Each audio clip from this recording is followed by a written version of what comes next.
Boa tarde a todos e todas que estão participando do curso de História do Legislativo promovido pela ELENF, né, Escola do Legislativo de Nova Friburgo.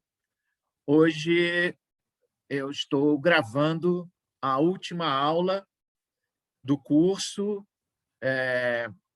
que teve a participação dos autores, né, de vários autores do livro Memórias do Legislativo Friburguense, que foi lançado no ano passado por conta dos 200 anos da Câmara Municipal de Nova Friburgo. E estou hoje gravando aqui sozinho, porque no dia mesmo da aula nós tivemos problema e acabou que a gravação não aconteceu. Como todas as outras aulas nós conseguimos gravar, e a ideia é que esse curso ele fique totalmente disponível na página da Câmara Municipal para que todo o público, né, de Friburgo, o conjunto da população friburguense, tenha acesso a essas informações, né? Nós tivemos, então, ao longo de seis módulos, o histórico da Câmara Municipal de Nova Friburgo, iniciando com todo o processo de formação da Vila de Friburgo, os processos políticos, a definição, né, a formação da sociedade friburguense, da economia durante todo o século XIX, baseada no trabalho escravo e muito dependente da produção cafeeira, que se instalou principalmente na região de Cantagalo e nas cidades vizinhas e alguns distritos de Friburgo. Tivemos a discussão sobre as posturas policiais, sobre a saúde, né, a questão da saúde em Friburgo, algumas figuras históricas lembradas nesse campo, né, e que tiveram também uma importante participação no legislativo friburguense, a mudança, né, a transição para a República.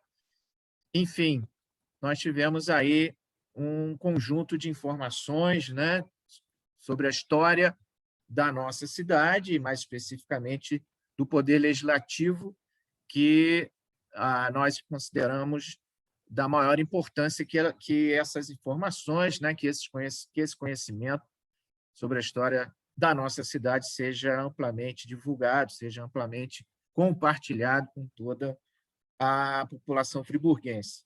Nós agradecemos aqui o presidente da Câmara Municipal, o Wellington Moreira, por ter dado todo o suporte necessário para a gente colocar de novo a ELENF em atividade, né, nesse ano, já que no ano passado, por conta da pandemia, foi impossível realizar, e ainda é impossível, né, realizar cursos presenciais, mas nós estamos, então, fazendo diversas atividades de formação, né, internas para os servidores, mas também esse curso que teve uma inscrição aberta para qualquer pessoa que se interessasse, né? E aí nós também vamos disponibilizar essas aulas na página da Câmara Municipal. Agradecer também os servidores que nos ajudaram, que nos apoiaram, o pessoal aqui da informática, né?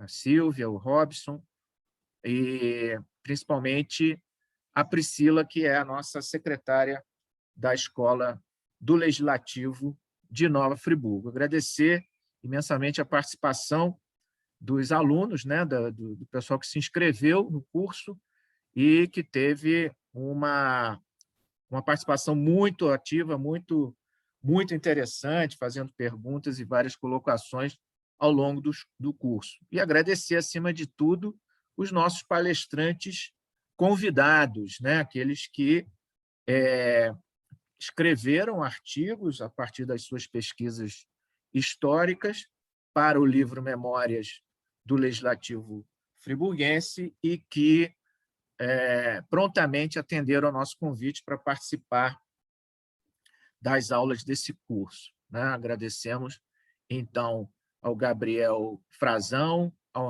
Rodrigo Marreto, a Anne Proença, a Maria Janaína Botelho, ao João Raimundo de Araújo, a Soninha, né? Sônia Rebel. Agradecemos, então, a todos aqueles que participaram desse curso com a gente. Então, hoje nós vamos dar continuidade, né, à aula que foi proferida anteriormente, tanto pelo professor João Raimundo quanto pela Soninha, e que tratou especificamente da entrada de Friburgo na República, né? Nova Friburgo, na Velha República, o termo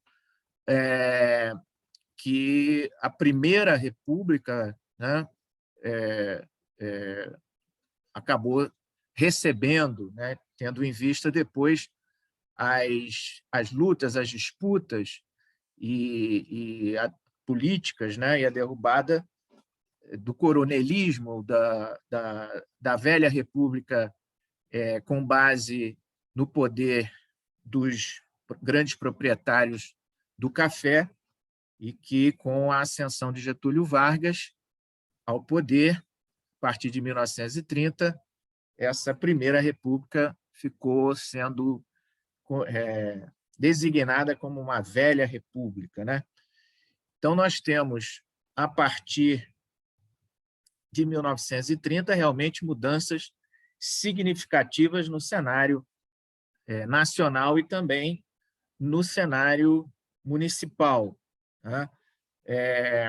Nossa aula de hoje ela pretende abarcar, de forma bastante resumida, obviamente, um período longo da história, de 1930 a 1988, na verdade, 1990, porque nós vamos falar também do momento em que se deu aqui em Friburgo a elaboração da lei orgânica, na sequência da Constituição, né, brasileira de 1988.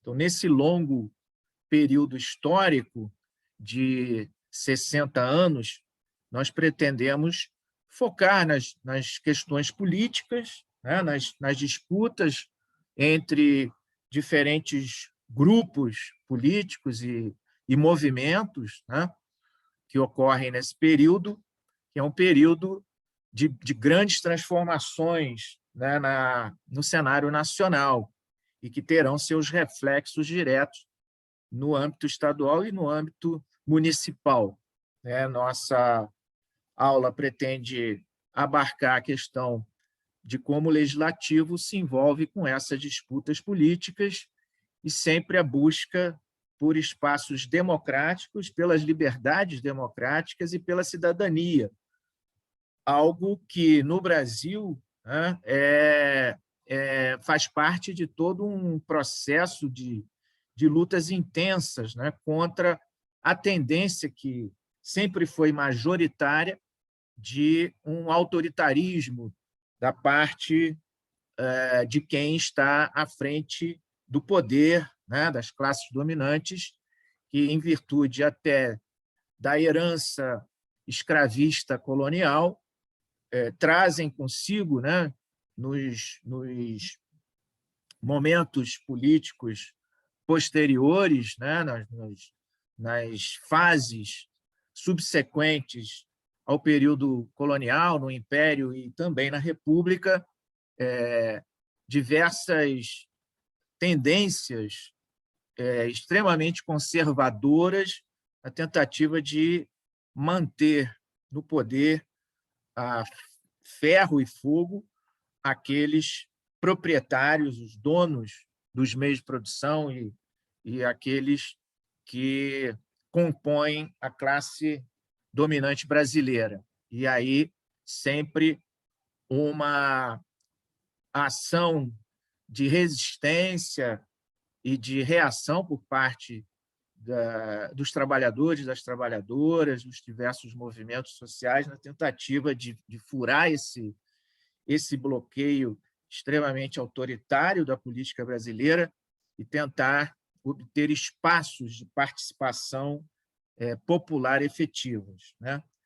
Nós começamos a dizer que, a partir, como foi, né, falado na aula anterior do professor João Raimundo e da Soninha, a partir do início do século XX, em função de uma ação política, né, de uma estratégia política desenvolvida pelo Galdino do Valle Filho, né, um médico que vem para Friburgo e se destaca já na sua juventude na tentativa de transformar o quadro político e social da cidade na visão que ele apresenta da necessidade de superar o que era visto como um atraso, que era até então a dependência, né, da cidade em relação à economia cafeeira, que, em função até da abolição da escravidão, no final do século XIX, vivia seu momento de declínio, né? Aqui em Friburgo, aqui na região, nós tivemos, né, a manutenção do trabalho escravo até a decretação da Lei Áurea. Tivemos, inclusive, políticos locais que eram contrários, né, totalmente contrários à libertação dos escravos, e até o conselheiro Paulino Soares, que dá nome ao 6º distrito de Friburgo, um grande proprietário, na época, era um deputado que votou contra a Lei Áurea, né? Então, aqui a economia cafeeira ela se manteve graças ao trabalho escravo durante todo o período da sua existência no século XIX, ao contrário de algumas regiões, como São Paulo, em que a transição para o trabalho livre ou semi-livre, né, não totalmente livre, o trabalho assalariado já estava se dando, né? Aqui, a manutenção da escravidão foi algo que os grandes proprietários se debateram até o final, né? E aí o Galdino surge com a sua proposta de modernização, de superação dessa dependência de Friburgo em relação à economia cafeeira e também de superação do próprio passado ligado a essa a conformação, né, da sociedade em função da predominância da economia cafeeira e do trabalho escravo, né? Com isso, nós temos uma luta política intensa no início do século XX, né? E essa disputa política ela vai ter, na figura do Galdino, um representante de ideias liberais, de ideias modernizantes, que, segundo ele, deveriam se dar a partir da instalação de indústrias, né, das fábricas têxteis, e, para que isso acontecesse, ele se alia a industriais, a um industrial em particular, Júlio Zarp, que era, na verdade, um empresário do ramo do comércio, já instalado no Rio de Janeiro, e que tem a proposta de diversificar os seus negócios com a indústria têxtil, e que tinha uma proposta também de ir para o sul do país, mas que preferia, né, a Friburgo pela proximidade com o Rio de Janeiro e por diversas condições próprias da cidade que seriam favoráveis a essa instalação das indústrias. Só que havia uma exigência, né, do Julius Arp, no sentido de que a indústria Arp viria para Friburgo desde que tivesse o controle da produção e da distribuição da energia elétrica.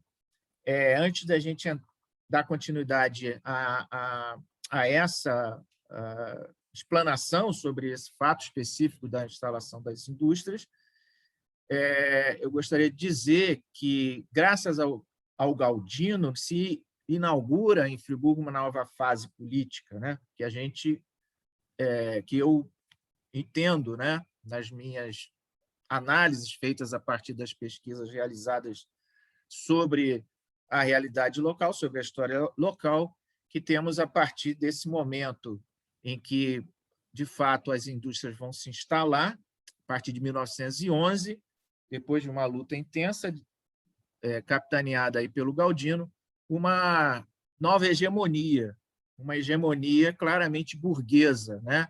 Liberal e burguesa, porque aí, entendendo o conceito de hegemonia como o conceito do marxista italiano Antonio Gramsci, de que a hegemonia ela representa muito mais do que domínio político, né, de uma classe sobre as outras classes, sobre o conjunto da sociedade, mas, acima de tudo, e esse domínio ele se expressa no domínio econômico, né, da classe economicamente dominante, né, dos proprietários, mas também um domínio que se expressa na política e de forma ideológica, com o conjunto de ideias dessa classe sendo difundidas na sociedade como se elas fossem de toda a sociedade, né? Essa difusão das ideias dominantes, que são as ideias da classe dominante, como algo a ser abraçado, incorporado às consciências dos próprios dominados e do conjunto da sociedade, esse é o grande papel da ideologia, e, com isso, a gente tem uma hegemonia, né? O domínio não só econômico e político, mas o domínio no campo das ideias e no campo da cultura, forjando, a partir daí, uma determinada visão sobre a sociedade, sobre a realidade, e, mais especificamente, nesse caso, sobre a nossa cidade, né? Como algo absolutamente verdadeiro, que passa a ser uma verdade defendida por todos, ou pela imensa maioria, a partir daí. E é o que a gente vai ter em Friburgo, né?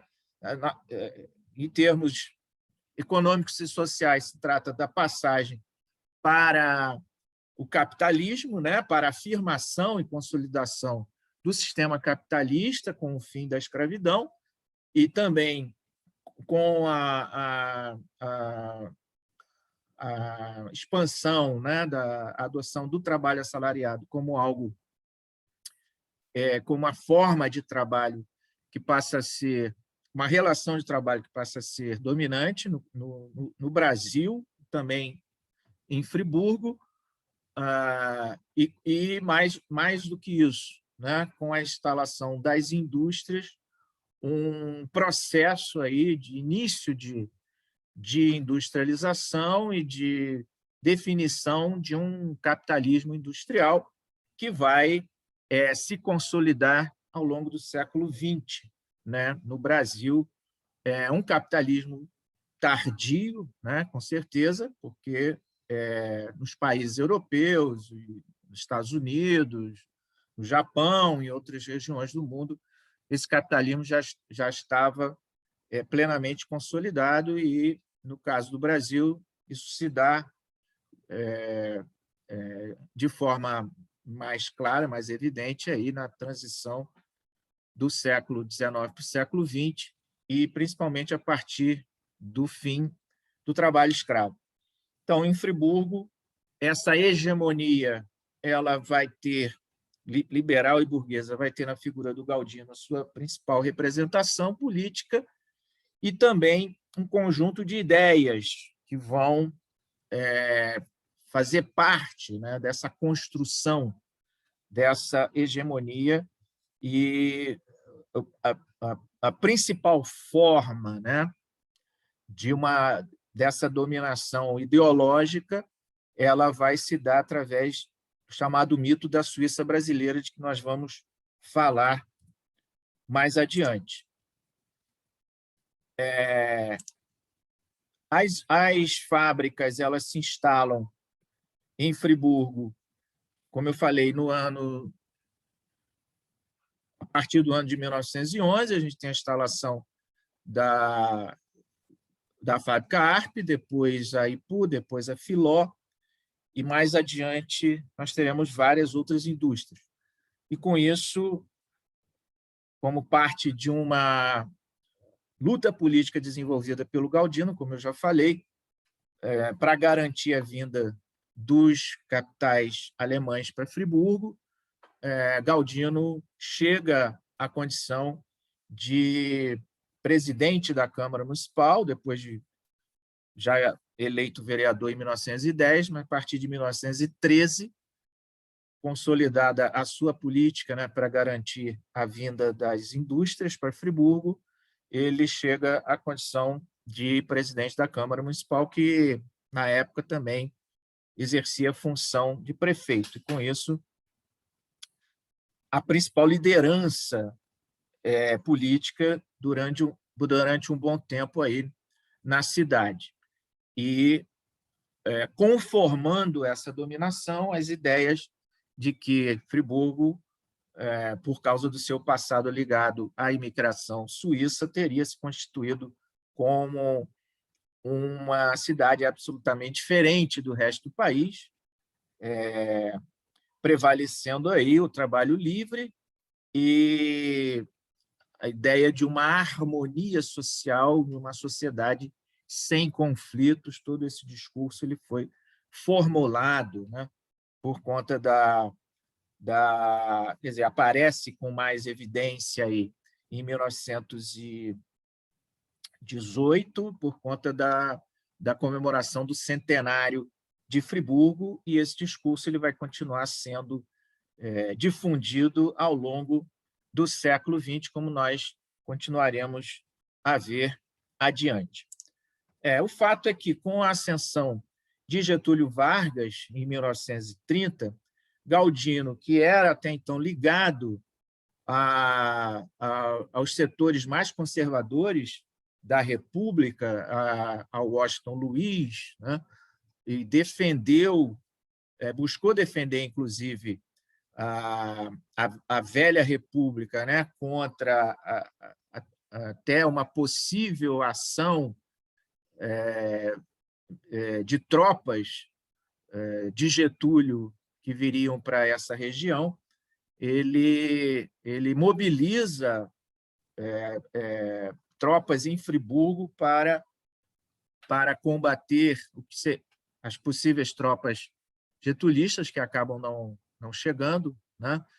Mas, com isso, ele acaba se identificando com o regime anterior, e, quando o Getúlio chega ao poder, o Galdino é afastado do poder municipal e passa a ser perseguido politicamente, é obrigado, inclusive, a se exilar para Portugal no ano de 1930. Depois ele retorna ao Brasil, fixa residência em Niterói, abre um consultório particular, mas vive um período aí de um certo ostracismo político, né, durante alguns anos, porque a Câmara Municipal ela vai ser dissolvida num primeiro momento. O seu jornal, né, um jornal que foi, inclusive, responsável por toda a sua estratégia política, né, que garantiu a sua ascensão à Câmara de Vereadores como presidente, que foi a estratégia de defender, né, a vinda das indústrias e de se colocar contra os antigos proprietários que tinham representação dentro da Câmara Municipal, para que o contrato de energia elétrica passasse para o Grupo ARP. Toda essa política desenvolvida pelo Galdino se deu através do jornal A Paz, que, nesse momento, também é fechado, né, pelo novo regime que se estabelece, o regime do Getúlio Vargas, né? Aqui nessa imagem a gente vê o momento em que, na praça, que era chamada de Princesa Isabel, que depois, mais tarde, vai ser chamada, que depois acabou sendo nomeada como 15 de novembro, a atual Praça Getúlio Vargas, ela recebe, né, várias pessoas que estão aí comemorando a chegada do Getúlio ao poder, em 1930. Como Friburgo está organizada e estruturada até economicamente na década de 1930. Friburgo, nesse período, já possui, né, mais de 37 mil habitantes.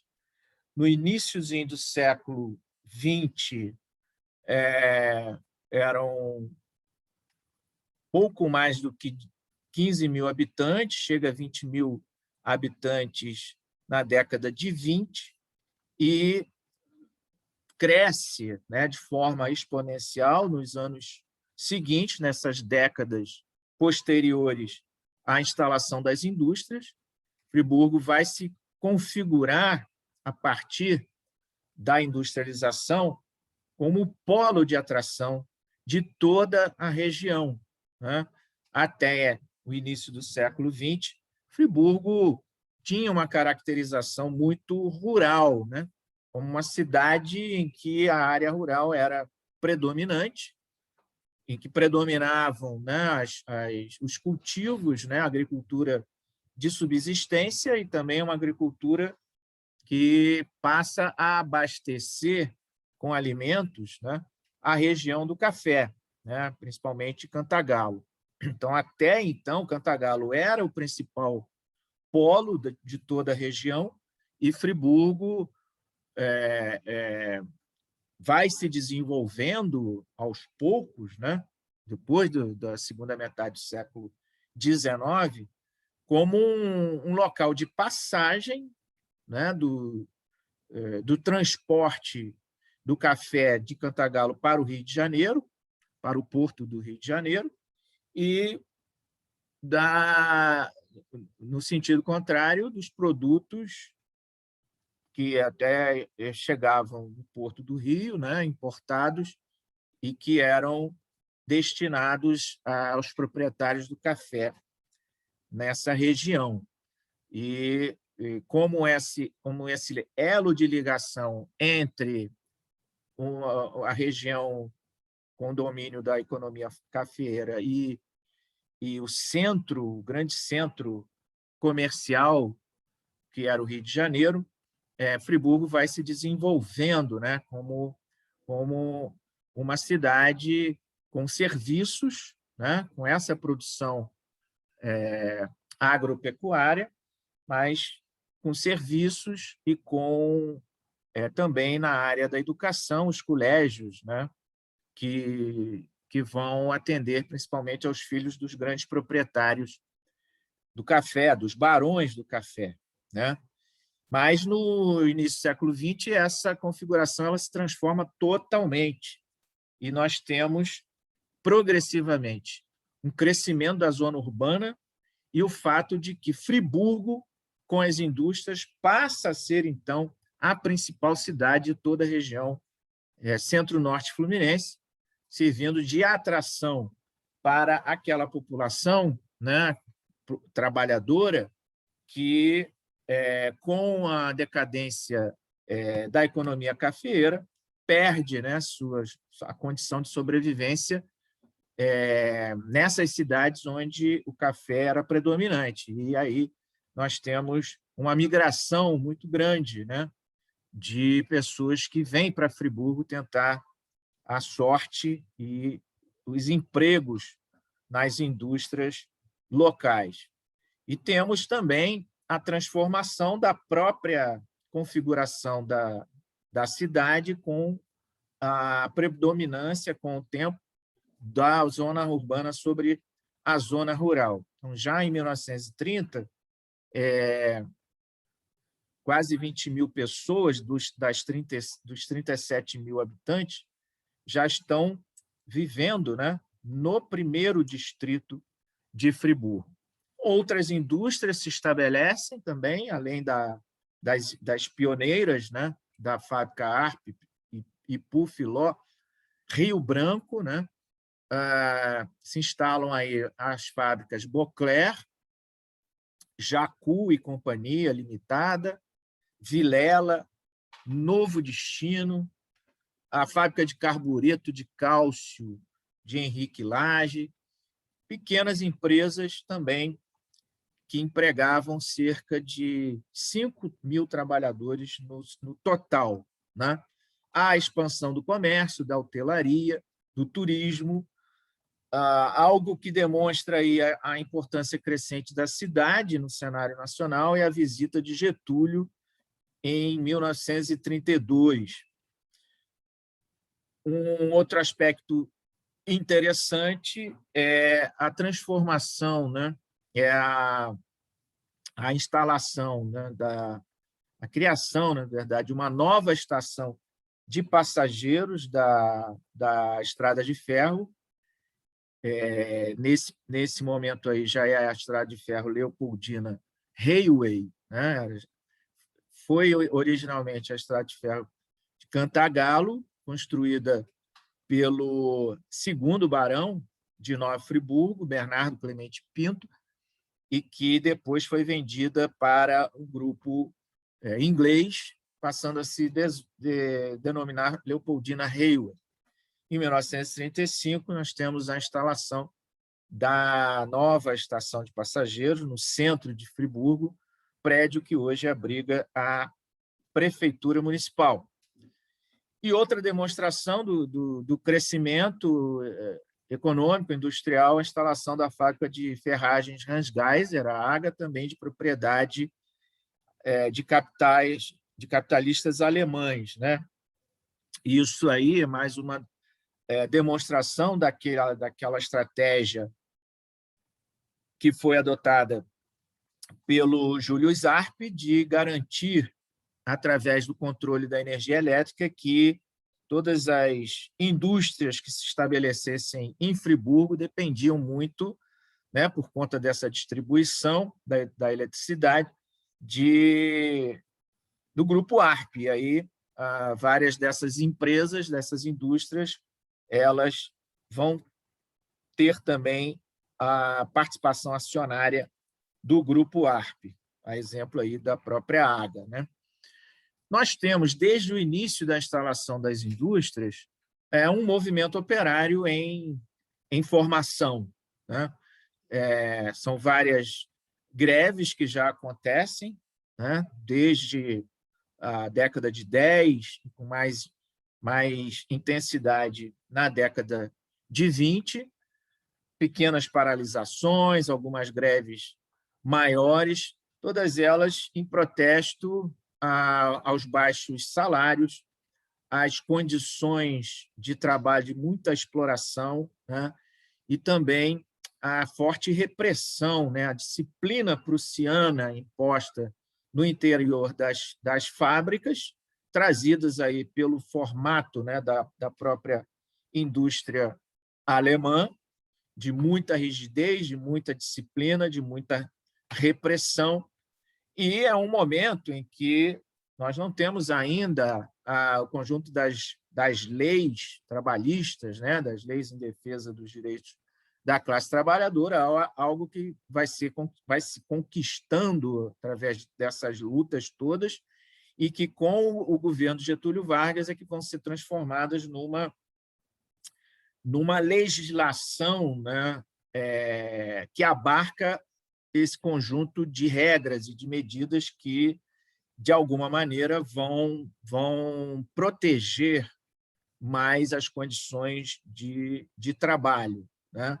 Sendo que, no governo de Vargas, a intenção e a adoção de várias políticas no sentido de tentar o controle, né, por parte do governo desse movimento operário, dessas lutas operárias, tentando sempre levar à conciliação das classes e não permitir o confronto, o conflito, né? Algo que, obviamente, nunca vai deixar de acontecer. E aí nós temos também, em Friburgo, lutas operárias importantes. Os sindicatos operários eles são criados a partir de 30. Nós já tínhamos aqui em Friburgo algumas associações de trabalhadores, né? A associação, por exemplo, dos padeiros, a associação dos trabalhadores da construção civil, dos próprios trabalhadores da indústria têxtil, e que vão se transformar, se constituir legalmente como sindicatos a partir da criação do Ministério do Trabalho no governo do Vargas. Claro, como eu falei, a tentativa de cooptação, de controle por parte do governo, do Ministério do Trabalho, sobre esses trabalhadores, sobre esses movimentos, para tentar impedir a eclosão de greves e conflitos. No entanto, essas greves não vão deixar de acontecer. Aqui em Friburgo, os sindicatos mais importantes, né, que vão se constituir, como eu falei, o Sindicato dos Trabalhadores Têxteis. Temos aí a figura do Costinha, né, nessa foto já com cerca de 90 anos, um histórico lutador do movimento operário e que veio também, em 1925, a participar da fundação do Partido Comunista aqui em Friburgo, junto com outro grande lutador, que foi o Francisco Bravo. Francisco de Assis Bravo, nós temos uma história aí para falar sobre ele mais adiante, né? O Coxinha, então, à frente do Sindicato de Trabalhadores Têxteis durante muitos anos, e o Chico Bravo, à frente do Sindicato da Construção Civil, né? O PCB, como eu falei, ele se institui, né, em Friburgo em 1925. Já havia antes algumas tentativas de criar o partido, que nacionalmente foi criado em 1922, como até uma consequência até da Revolução Russa de 17, né? E aqui em Friburgo nós temos uma fração sindical, né? O PCB se organiza com uma fração sindical, atuando por dentro dos sindicatos, atuando à frente dos movimentos, né? E no início da década de 30 se elabora aí uma carta de reivindicações em que se apresenta um conjunto de reivindicações, né? de defesa de direitos que os trabalhadores não tinham consagrados em lei, né? Igualdade de salários para homens, mulheres e crianças.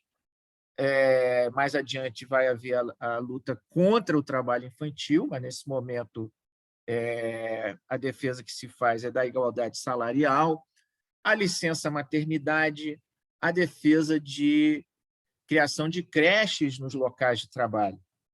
Eu fiz entrevistas, né, com o Coxinha, com o Chico Bravo, quando cheguei a Friburgo na década de 80, no início da década de 80.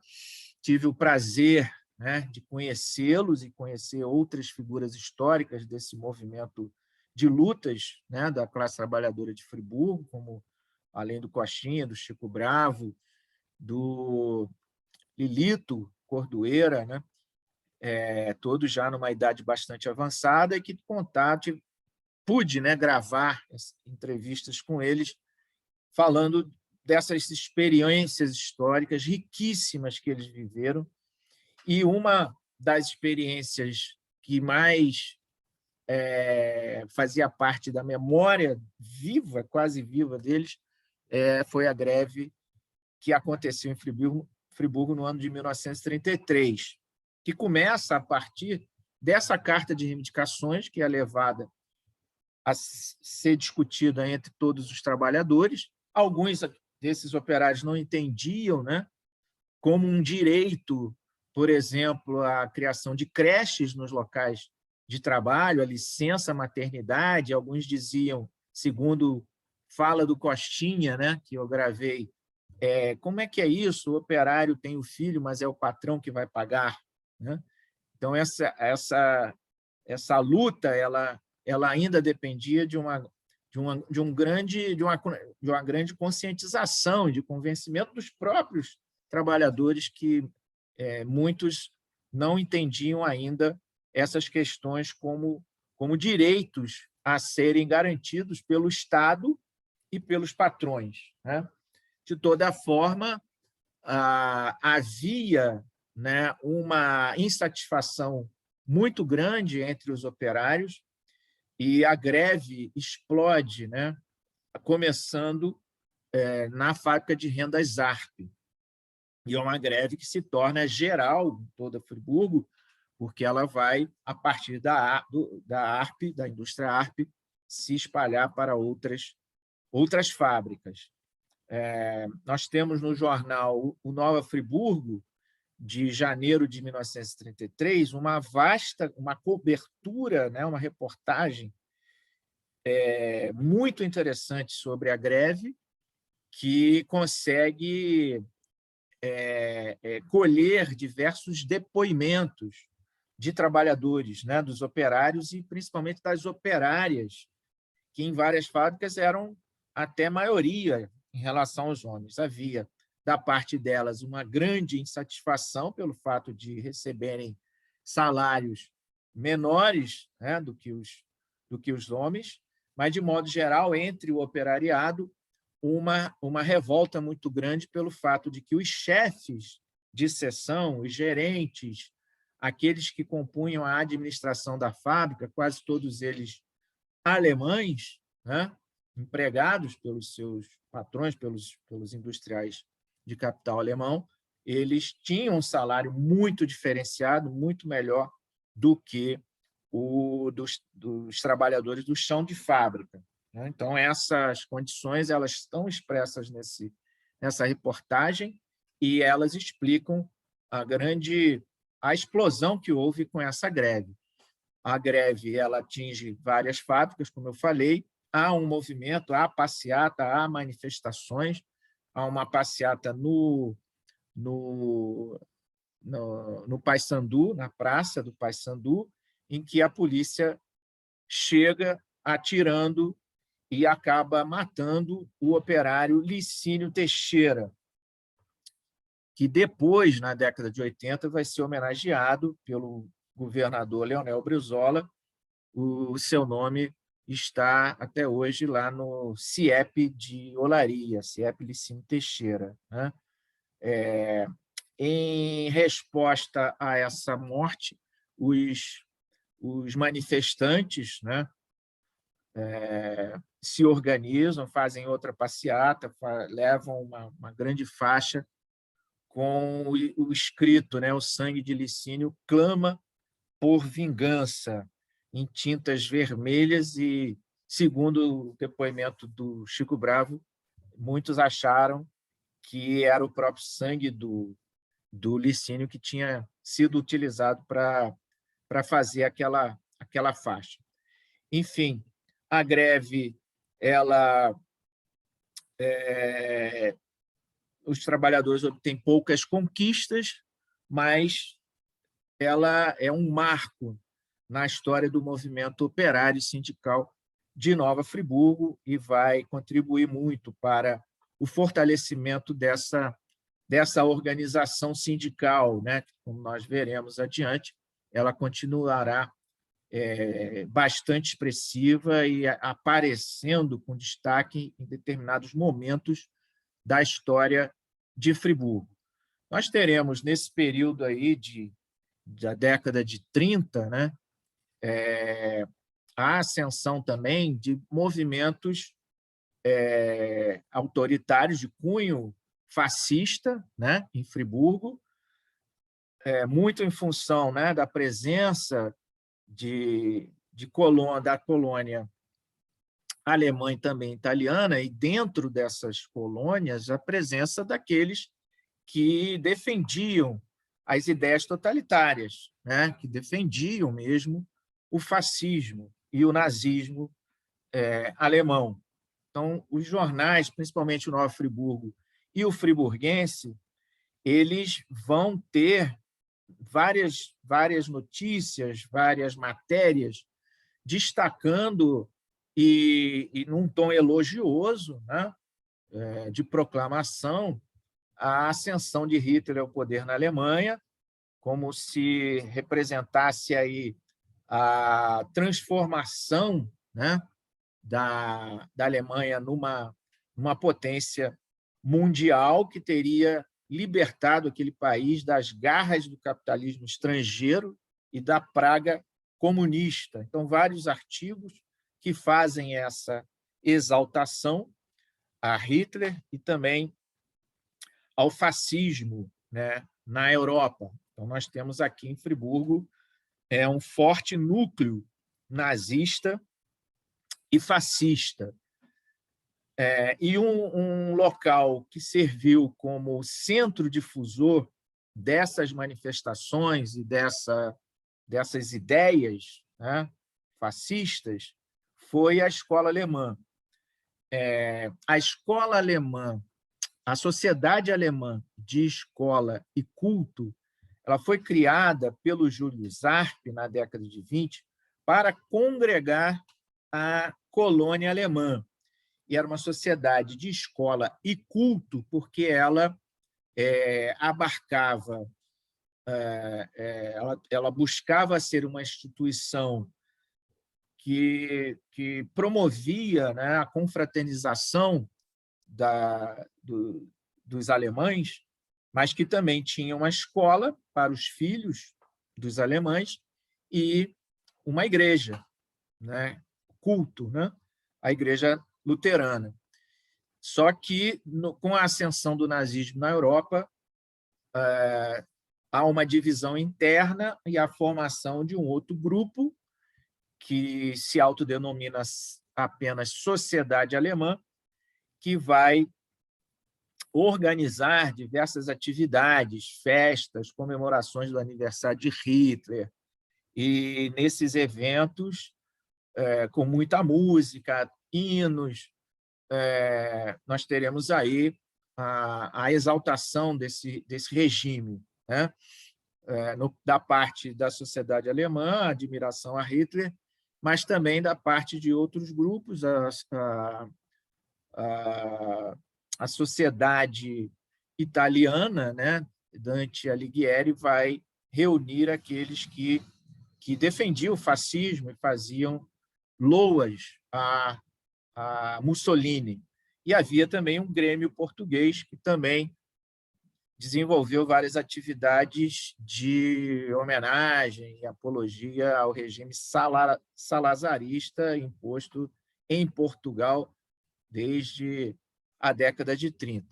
Então, a sociedade alemã, né, das quais participaram gerentes de fábrica, como Edmundo Weber, Emil Kleff, Max Kinzel, que eram diretores da fábrica Ipu, e que atuavam por dentro do partido nazista, né, aqui em Friburgo, além também do Richard Hugo Otto Windt, que era, na época, o gerente da fábrica de rendas Zarp. O Richard Hugo Otto Windt veio para Friburgo como prisioneiro de guerra na Primeira Guerra Mundial, um submarino alemão, no ano de 1917, é capturado no Recife e a sua tripulação é enviada para Friburgo por causa da existência aqui do sanatório naval. E depois da guerra, vários desses prisioneiros eles continuam vivendo em Friburgo. É o caso, então, do Richard Hugo Otto Ince, que veio a ser o pai do Richard Ince, que depois se tornou o dono, né, principal proprietário da fábrica de rendas Arp, depois da morte do Júlio Arp, do próprio Richard Hugo Otto Ince, né? Nesse período aí da década de 30, o Richard Hugo Otto Ince, ele se torna uma grande liderança política, inclusive, em Friburgo. Nós vamos ver que, durante um bom período, a partir de 1937, com a instalação da ditadura do Estado Novo, a Câmara Municipal, né, as câmaras municipais, elas vão ser fechadas em todo o Brasil, e aqui uma comissão formada por empresários, tendo à frente aí a Associação Industrial e Agrícola de Friburgo, Associação Comercial, Industrial e Agrícola, vai assumir muitas vezes o papel que era do Executivo e do próprio Legislativo, né? Discutindo várias questões, vários problemas da cidade, tentando apresentar soluções. E um dos principais líderes, né, dessa comissão, desse comitê, foi o Richard Hugo Otto Ince. Nesse período de 30, ele assumia claramente a sua condição também de membro do partido nazista. Então, a sociedade alemã, ela se apresentou claramente como defensora das ideias nazistas. E essa sociedade ela se estabeleceu com uma sede em 1935 na Avenida Rui Barbosa, atual Galdino do Vale Filho, né? Onde depois, né, essa sociedade ela vai ser transformada na Sociedade Esportiva Friburguense.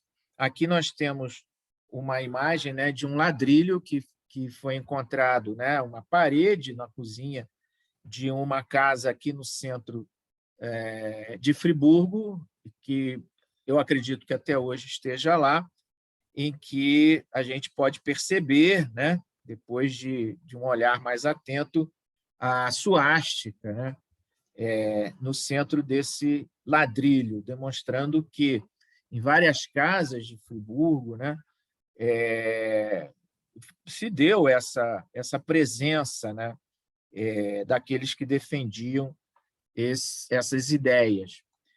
Uma outra demonstração dessa presença, né, do nazismo foi uma solenidade acontecida no ano de 1936, em que nós temos aí no auditório a Federação 25 de Julho, né, comemorando o Dia do Colono. E nós vemos nessa foto as bandeiras, né, da Alemanha nazista, do Brasil e da Suíça, né, ainda se fazendo alguma referência à presença dos suíços em Friburgo, mas, obviamente, havendo aí uma certa concorrência com a presença muito mais forte nesse momento, politicamente falando e economicamente também, graças às indústrias da colônia alemã, né? E dentro da colônia alemã, aqueles que advogavam o nazismo. O Dia do Colono, 25 de julho, ele passou a ser, nesse período, o feriado municipal, né? Ele foi decretado feriado municipal no ano de 1935, fazia uma referência à chegada dos alemães no Brasil.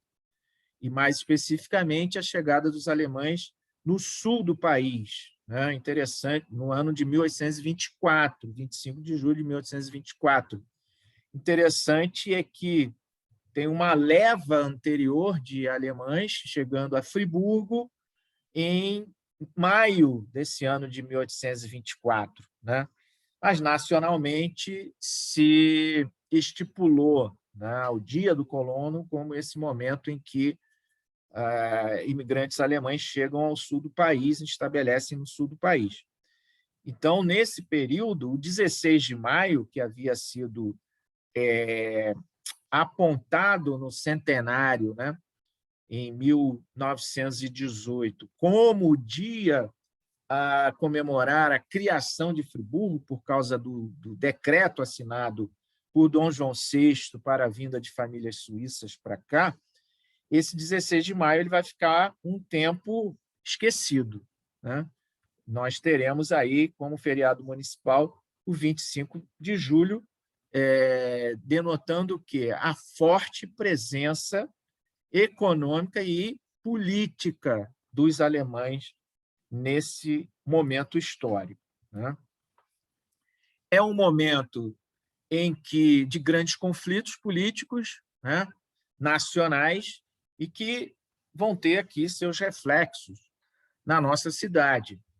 Em 1935, nós temos a criação da Aliança Nacional Libertadora, formada por integrantes do Exército, da Marinha, em nível nacional, né, soldados, capitães, tenentes, muito em função até da experiência do tenentismo, né, na década anterior.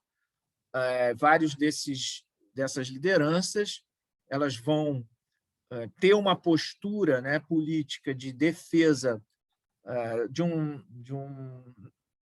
nacionalismo, né, de uma independência frente ao imperialismo, nesse momento, principalmente já o imperialismo inglês, passando por uma transição para o imperialismo norte-americano.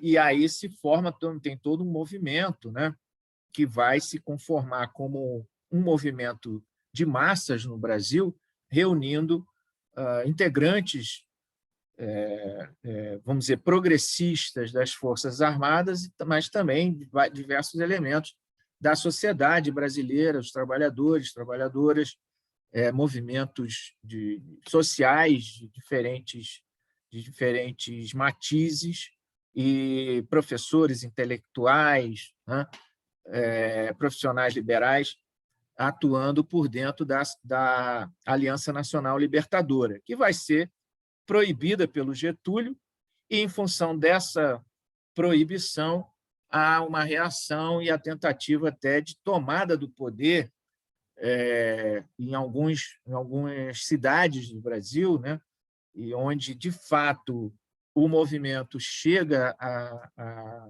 dominar o governo local, foi em Natal, Rio Grande do Norte, em que tem uma forte presença aí dos comunistas nesse movimento, né? O movimento vai ser reprimido com muita violência, e em Friburgo também diversas das lideranças que participaram desse movimento, vários deles pertencentes ao Partido Comunista, mas não só, né? Profissionais liberais, né? Pertencentes a outras agremiações, a outros movimentos, também serão reprimidos, perseguidos e presos, né? E aí nós temos, no caso de Friburgo, várias figuras importantes, né? Como Jorge Eujaique, que era um advogado, né? Que vai se destacar como um importante advogado de defesa dos direitos dos trabalhadores. O Joaquim Negre, que aparece aqui a sua foto, que era um maestro da banda campesina, né? Friburgo tem uma história, né, de bandas centenárias, e as principais, né, são a Euterpe e a Campesina, e o Joaquim Negri foi maestro durante muito tempo da banda Campesina, também integrante do Partido Comunista, foi preso nessa época, né, junto com o José Costa, o Costinha, estiveram presos em Niterói, e na cadeia, do lado da cadeia, tinha um manicômio, e o Joaquim Negri, ouvindo os lamentos dos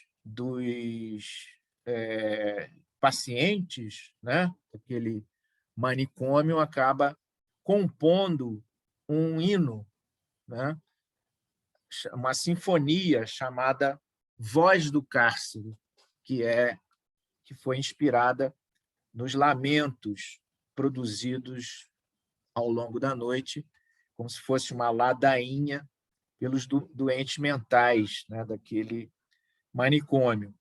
E logo que foi libertado, o Joaquim Negri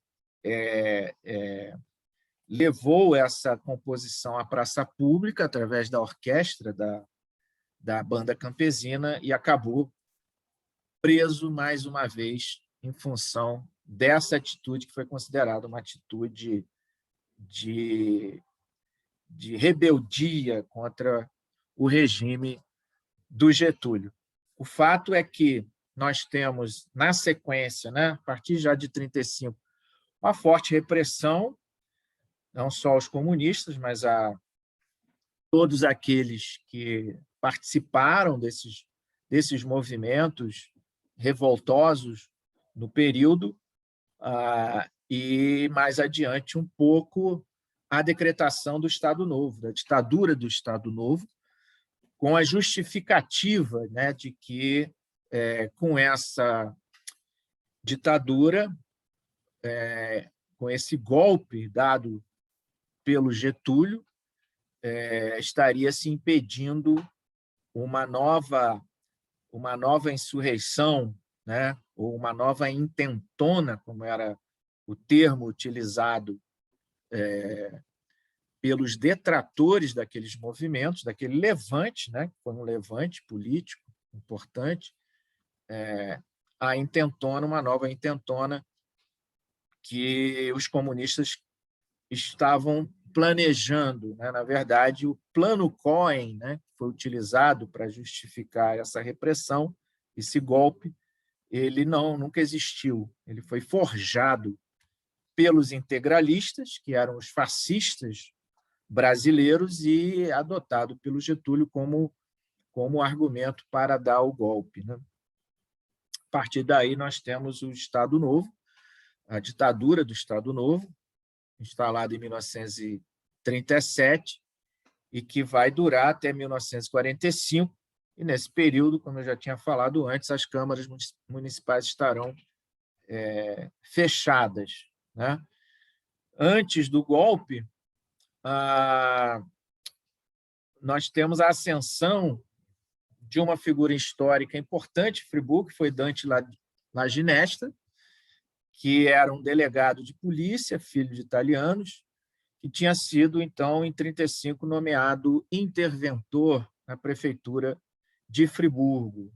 Ele havia sido um dos fundadores do Partido Radical Popular, que era um partido que defendia ainda o legado, vamos dizer assim, de Nilo Peçanha, né, que havia sido, no início do século XX, a grande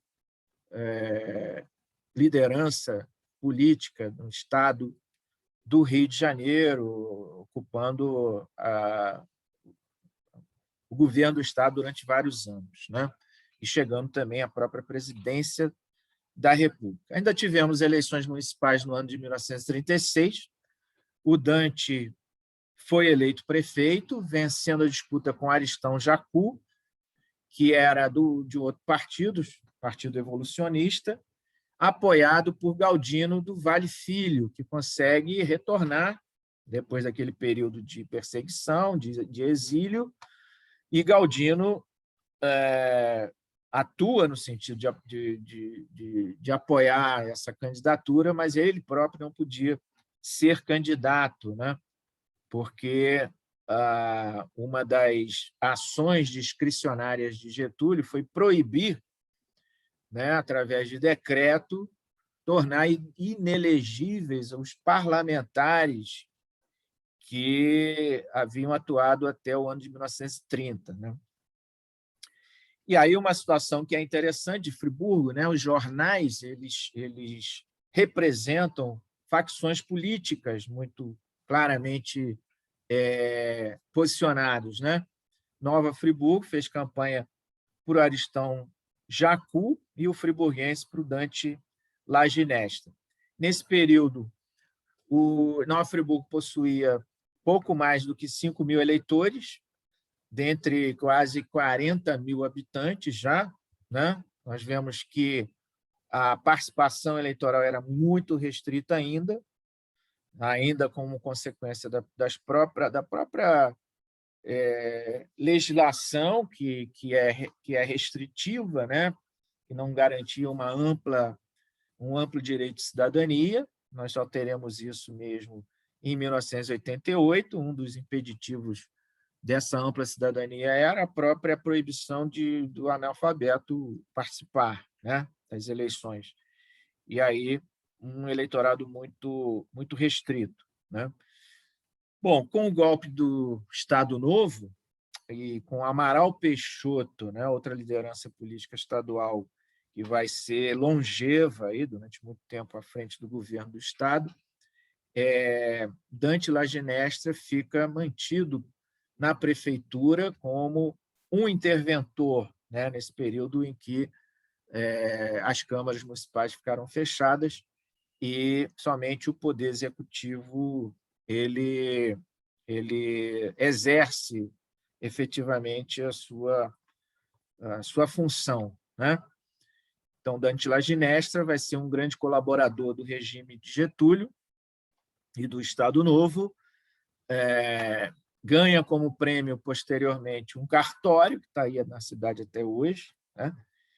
E vamos dizer, uma das grandes figuras históricas que representam aí uma determinada posição política de destaque à frente do poder municipal. Nesse período do Estado Novo, o jornal A Paz ele vai, depois de reaberto em 1936, vai se destacar na oposição à ditadura, né? E também na oposição ao governo do Dante Laginestra e ao próprio Dante Laginestra, né? Tem uma epidemia de tifo na cidade, em dezembro de 1935, e o jornal, no ano seguinte, responsabiliza, né, o prefeito pela situação, né, da disseminação dessa epidemia que matou dezenas de pessoas. Caracteriza, então, essa situação como um crime dantesco, né? Os editoriais do Galdino pregam a luta pela afirmação, né, das ideias liberais contra a autocracia imposta pelo Getúlio, né? Criticando também esse estado de guerra e de repressão permanente, né, colocado desde o combate à revolta comunista de 1935. E nós temos aí alguns editoriais que fazem essa defesa, né, das ideias liberais e se contrapondo aí ao regime do Getúlio, né? Então tem, por exemplo, uma parábola, a morte de Dona Mocinha, né, da democracia ou da liberdade, e apontando como seu principal algoz o Getúlio, aí representado num personagem chamado Dúlio Perene, que deixou, inclusive, campo livre para as hostes de Plínio Salgado, né? Identificado no editorial como Romano Salino, Plínio Salgado, que foi a grande liderança integralista no Brasil. Aqui em Friburgo, inclusive, a gente teve vários embates entre integralistas e comunistas. Um dos mais famosos desses embates, desses confrontos em praça pública, acontece em vários momentos, mas tem uma situação pitoresca, vamos dizer assim, em que, na década de 30, se não me engano, aí no ano de 36, onde houve as eleições, né, os integralistas liderados pelo Plínio Salgado passam pela cidade, fazem um comício ali na praça, hoje a Praça Demerval Barbosa Moreira, né, em frente à matriz, em frente à igreja, e desafiam os comunistas, dizendo: os comunistas não terão coragem de pisar esse mesmo solo que nós estamos aqui pisando, né? Na semana seguinte, os comunistas resolvem realizar o seu próprio comício, desafiando os integralistas, e aí tem todo um aparato policial, né, que é chamado, que veio de Niterói para manter a ordem, né?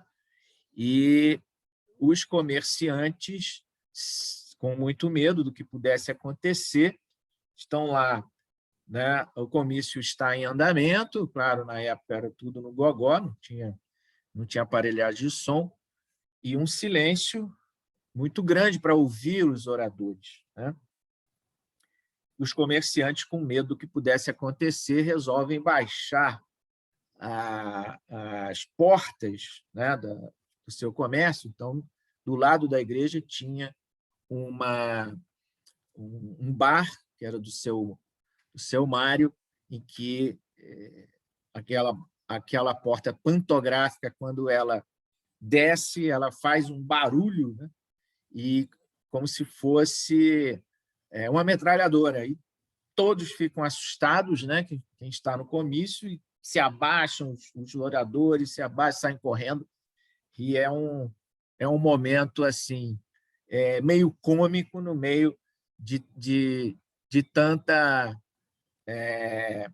tanto conflito, né?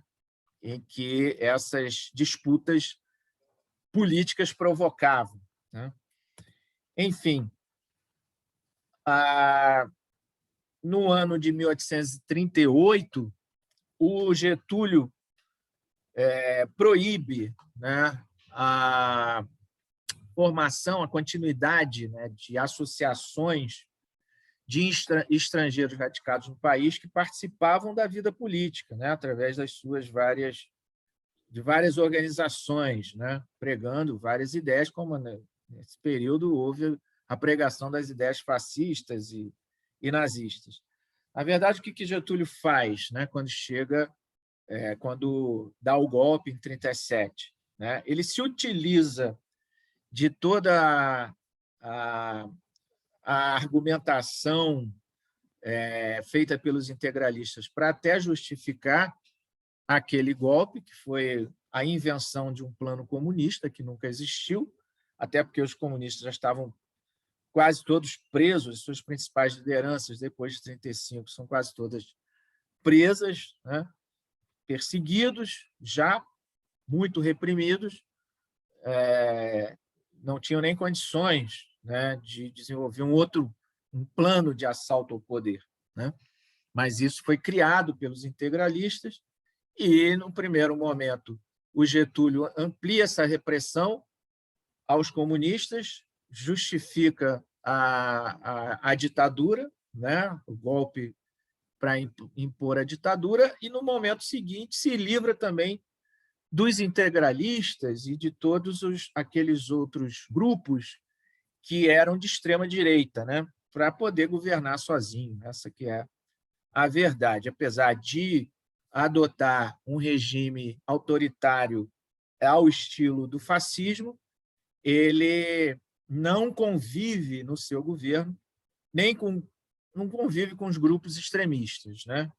Ele afasta esses grupos organizados, né, como dos próprios integralistas. E vai prender também, vai proibir que os integralistas continuem agindo livremente. E, com isso, também uma proibição de organização dos estrangeiros, aí tentando também controlar aqueles que, através de diversas associações, diferentes associações, pregavam as ideias nazistas, fascistas, né? E é o caso aqui de Friburgo.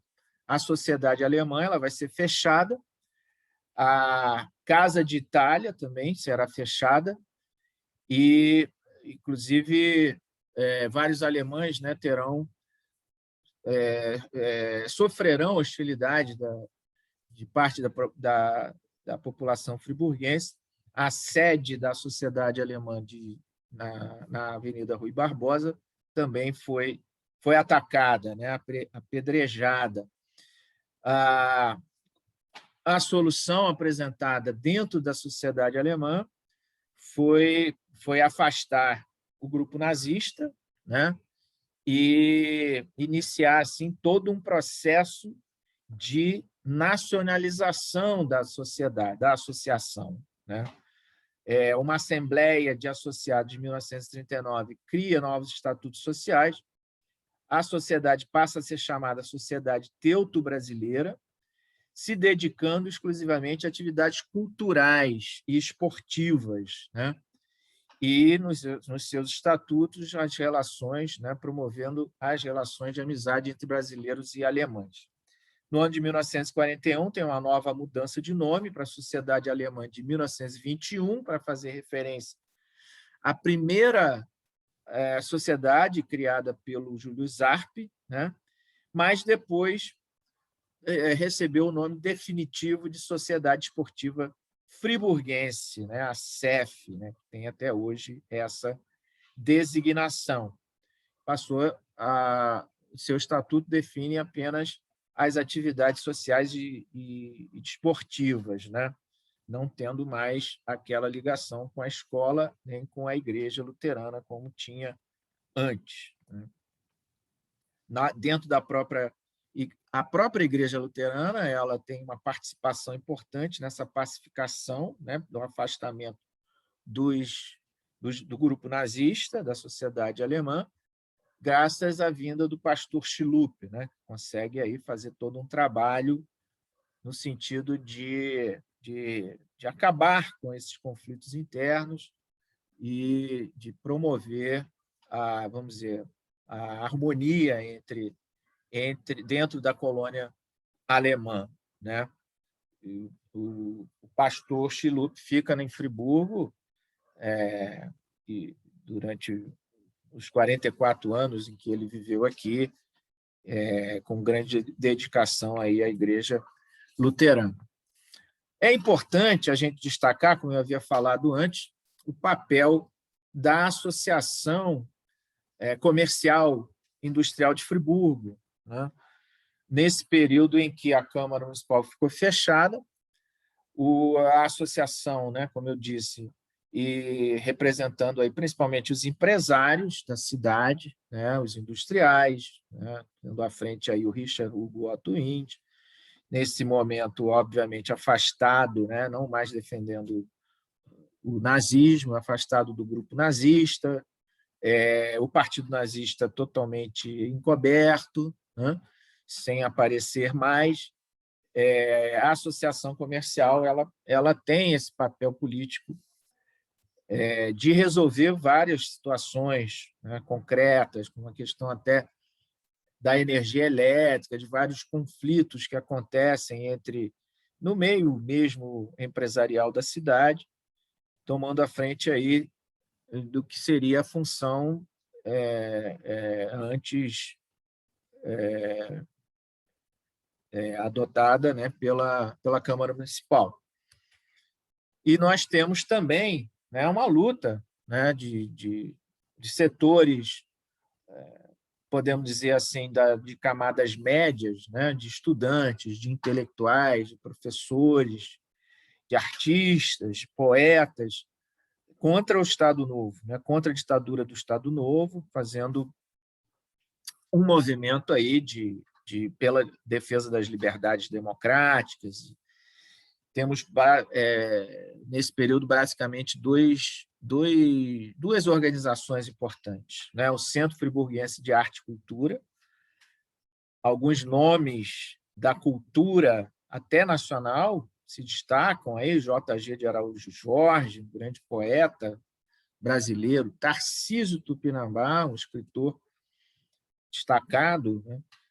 Que, inclusive, eu tive a oportunidade de conhecê-lo também, de entrevistá-lo, e até tenho em mãos até hoje um escrito dele, né, sobre esses acontecimentos desse período, né? Maria José Braga, nossa poeta de grande importância aqui em Friburgo, Francisco Werneck, Jamil Eljaic, que dá nome a uma das mais importantes escolas estaduais, né, escolas públicas de Friburgo, Ernesto Tessarolo, Pedro Curio, jornalista. A outra associação, a União de Amigos Nova Friburgo, também tinha a presença do Jamil Eljaic, do professor, dono do colégio modelo Messias Moraes Teixeira, Luci Bastos, uma feminista, né? Uma liderança feminina que era muito reconhecido o seu trabalho, né? O Tarcísio Tupinambá destaca a presença dessa mulher, né? Nesse movimento importante, interessante, né? Essa liderança que não temos ao longo da história de Friburgo grandes figuras femininas aparecendo. Nesse momento aí, a Luci se destaca pela sua liderança política, né? O Joaquim e o José Negri, músicos, né? Maestro, né? da banda campesina, Aloysio de Moura, que era da Rádio Sociedade, né? Rádio Sociedade de Friburgo, continua atuante até hoje, o doutor Aloysio de Moura, né? Como ele gostava de ser chamado, e que promoveu, quando eu vim para Friburgo, eu cheguei aí também no auditório da rádio, participar de vários debates, de várias entrevistas que ele promovia. Muito interessante também essa participação do Aloysio de Moura, uma figura histórica também da nossa comunicação e da cultura de Friburgo. José Corte Coutinho. E temos, né, como uma consequência até da formação desses movimentos, como no Brasil nós tivemos, em 1945, a formação de novos partidos, ou efetivamente a formação de partidos políticos, que eles vão ter uma vida um pouco mais longeva, né? Até o golpe de 64, né? Quando serão dissolvidos para a existência apenas de duas agremiações, a Arena e o MDB. Esses partidos têm uma participação da maior significância na história brasileira, de 45 até 67, né? Quando eles são extintos. O PSD, partido criado pelo Getúlio, composto aí pelos interventores do Getúlio nos estados e nos municípios, e também representando os interesses dos proprietários rurais. O PTB, Partido Trabalhista Brasileiro, que era uma forma de fazer o contraponto à influência dos comunistas, ainda muito forte entre os trabalhadores brasileiros, né? O PTB, então, um partido que seria a legenda para obter votos, né? E eleger representantes aí do meio sindical, né? Uma intervenção, né? Em favor do Getúlio no meio sindical, intervenção política, E a UDN, né? A UDN, União Democrática Nacional, ela havia se constituído nesse período do Estado Novo, inicialmente como um movimento de oposição à ditadura do Getúlio, um movimento que pregava as ideias liberais, né, as liberdades democráticas, e que acaba se constituindo como um partido com forte configuração ideológica, como um partido de direita, vamos dizer assim, né, a partir de 45, representando os capitalistas brasileiros, representando os grandes empresários e, inclusive, aqueles que advogavam que o Brasil tinha que se abrir totalmente ao capital estrangeiro e que defendiam aí as relações com esse capital estrangeiro, né, da economia brasileira. Por exemplo, eles eram contrários à estatização, né? Toda a formulação liberal clássica, né, que vai também se afirmar novamente com o chamado neoliberalismo nos anos 80 em diante, no mundo inteiro e aqui no Brasil também, né? De não intervenção do Estado na economia, de defender a privatização dos setores estratégicos econômicos e serviços públicos também, né? Nesse período aí, a UDN se coloca claramente contra a criação da Petrobras, da Eletrobras e de outras empresas estatais de porte no Brasil, né? E, como já é uma característica na história da nossa cidade, todos esses partidos tinham seu jornal. Cada um desses partidos tinha um jornal. A Voz da Serra é fundado em 1945 pelos dirigentes do PSD, né, por Dante Laginesta. O PTB vai ser representado pelo jornal O Nova Friburgo e o A Paz do Galdino continua aí. O Galdino vai ser uma das lideranças centrais, a principal liderança da UDN em Friburgo, e vai colocar mais uma vez o jornal A Paz a serviço das suas ideias políticas, né? Uma situação interessante, né, para demonstrar que o mito da Suíça brasileira, a hegemonia liberal burguesa, ela se mantém em Friburgo com esse forte discurso que volta novamente em 47, depois do Estado Novo, depois da queda da ditadura e depois do fim da Segunda Guerra Mundial, com a derrota do fascismo e do nazismo, né? O mito da Suíça brasileira ele é resgatado. É preciso, nesse momento histórico, né, que as principais lideranças políticas de Friburgo relembrem que Friburgo havia sido colonizada por suíços e não por alemães, né? Os alemães, nesse momento, com a sua imagem profundamente desgastada por causa do nazismo, que foi acabar sendo derrotado, né, na Segunda Guerra Mundial, os alemães eles precisam, nessa história de Friburgo ligada aos alemães, precisa ser esquecida, né? Precisa ser encoberta, precisa ser jogada para debaixo do tapete, principalmente a existência do forte partido alemão nazista aqui em Friburgo. Então, em 1947, nós temos aí a retomada das eleições municipais, a reabertura da Câmara Municipal, depois do fim do Estado Novo, e a primeira eleição pós-Estado Novo em Friburgo acontece em 1947, né? E vitorioso aí o candidato do Galdino, César Guinle. E nesse seu governo tem um forte movimento no sentido de resgatar o que seriam as tradições históricas de Friburgo ligadas aos suíços. Quem está à frente da retomada dos festejos, das comemorações, das solenidades, lembrando os suíços, e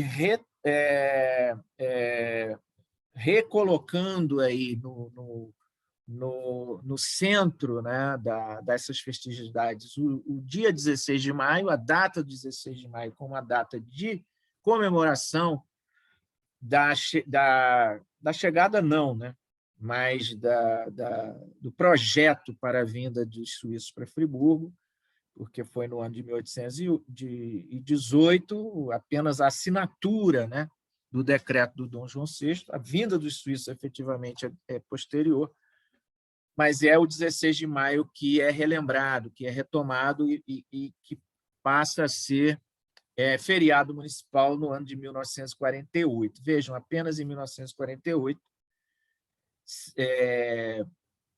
30 anos depois da comemoração do centenário, né, é que o 16 de maio é oficializado como feriado municipal. Nesse período todo, o feriado foi o 25 de julho, né, a partir de 35. Né?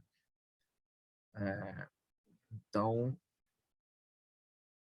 com a chegada do César Guilhem ao poder, ao governo municipal, o 16 de maio ele se estabelece de forma definitiva, né, até os dias atuais, como a data de comemoração da criação da cidade.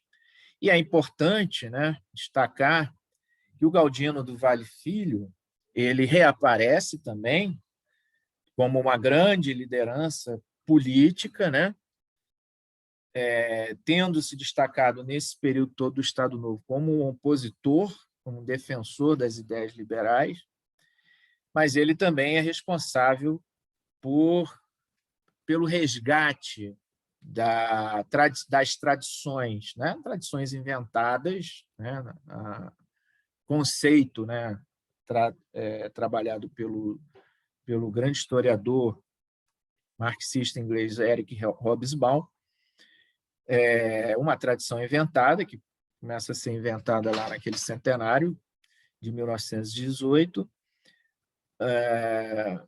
o fato de que Friburgo é uma cidade suíça, né, de colonização suíça. E ele faz esse discurso na Rádio Sociedade, no ano de 1948. Esse discurso está todo transcrito no jornal Nova Friburgo, na edição de 23 de maio, e que ele fala, né, um longo discurso da contribuição do sangue e da raça suíça, né, que teria moldado as atitudes, inspirado os anseios da população friburguense e que a quem se deveria uma gratidão eterna, incorruptível, pelo ensino que perdurava e não se dissiparia jamais, do culto à liberdade e de amor à democracia. É interessante que o discurso, nesse momento, faz uma referência à luta pela liberdade, pela democracia. O governo suíço se posiciona de forma neutra, né, durante a Segunda Guerra Mundial, e, por conta disso, tem essa exaltação, né, aos suíços como defensores da democracia. Né? A gente sabe muito bem que a história não foi bem essa, mas o discurso de Galdino ele foca nessa questão, e é interessante como que, diferentemente do que havia sido dito, né, no centenário de 1918, em que a colônia suíça é exaltada pela ligação, pela defesa do trabalho livre, né? E, nesse momento, após a Segunda Guerra Mundial, a ligação com os suíços ela é destacada em função do que os suíços representariam nesse momento na defesa da liberdade e da democracia, né? Claramente, o contexto histórico moldando os discursos em cada época, né? Bom, nós temos aí um breve governo denista, né? Apenas um governo, um mandato do César Anguille. Na década de 50, alguns governos, inicialmente numa perspectiva diferente, né? Governos que em que vão se destacar aí figuras do PSD, né? E aí eu faço essa análise, né, de que a gente tem na década de 50 uma fase populista, né, usando um termo por falta de outro melhor, né? Que a grande liderança desse período passa a ser o médico Amâncio Mário de Azevedo, né? Friburgo chega à década de 50 com quase 48 mil habitantes, 60% desses habitantes localizados na zona urbana, né? Inverte-se totalmente a proporcionalidade que existia anteriormente, né, de uma maior presença da área rural, né? Em 1940, por exemplo, 57% da população habitava a zona rural, e nesse momento, já em 1950, é o contrário, né? Nós temos aí 60% dos habitantes na cidade, né? Isso contribui para um crescimento desordenado, né? Nós temos, ao longo da história de Friburgo, esse grande problema de um crescimento desordenado, de falta de um planejamento maior na construção, né, no surgimento de novas comunidades, na construção de moradias. Aliás, não há planejamento algum, não há nenhuma política habitacional, somente algumas respostas, né, de governos ao atendimento de determinadas necessidades básicas dessa população, e principalmente da população mais pobre, que vai sendo obrigada a ocupar as encostas dos morros, né, ao longo da margem dos rios, né, sem nenhum planejamento, né? E até muitas construções sem o apoio e sem a devida legalização por parte do poder público municipal. Quem vai se destacar, então, numa ação política diferente em relação a isso, tentando minimizar esses problemas, é justamente o Amâncio, médico, que também se dedica à saúde, né? E é reconhecido como um médico caridoso, né, por grande parte da população, já que ele fazia vários atendimentos de forma gratuita.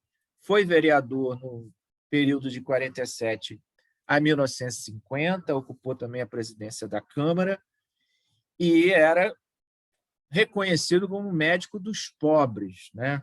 Muito carismático, uma grande liderança carismática, né? Atuava como médico do Sindicato dos Trabalhadores Têxteis e também foi presidente do Esperança Futebol Clube, um clube de futebol que era formado por trabalhadores, pelos operários das fábricas.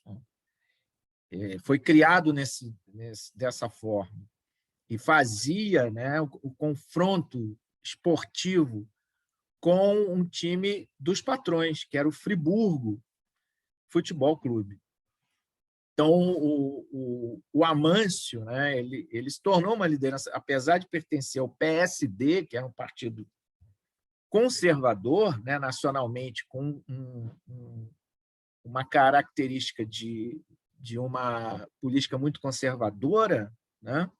Em Friburgo, o PSD tinha uma cara mais popular, que era a cara do médico Amâncio Mário de Azevedo, né? Ele vai ser eleito prefeito, assumir a prefeitura, né? Exerce o governo de 1959 a 1962 e vai fazer aquela política que, até então, os governantes não haviam se preocupado em fazer, que era atender às necessidades das populações pobres, né? Dos trabalhadores, na periferia da cidade, e se destaca como prefeito dos calçamentos, por promover, né, garantir esse mínimo de atendimento às necessidades dessa população carente, com o calçamento, né, das ruas, com paralelepípedos, né, acabando com aquelas estradas de chão, aquelas ruas enlameadas com as chuvas, né? E também provendo essas comunidades de água, de esgoto, de eletricidade, né? Então, vários morros da cidade que já estavam sendo ocupados por loteamentos, né? Há grandes discussões na Câmara Municipal, nos anos 40 e 50, sobre a formação desses loteamentos irregulares, e o Amâncio vai ser responsável aí por dar um mínimo de dignidade a essas comunidades, né? No momento em que a cidade segue na sua trajetória, né, de um crescimento urbano muito forte, e isso vai se casar com uma política eleitoral desses grupos, né, para, através dessas políticas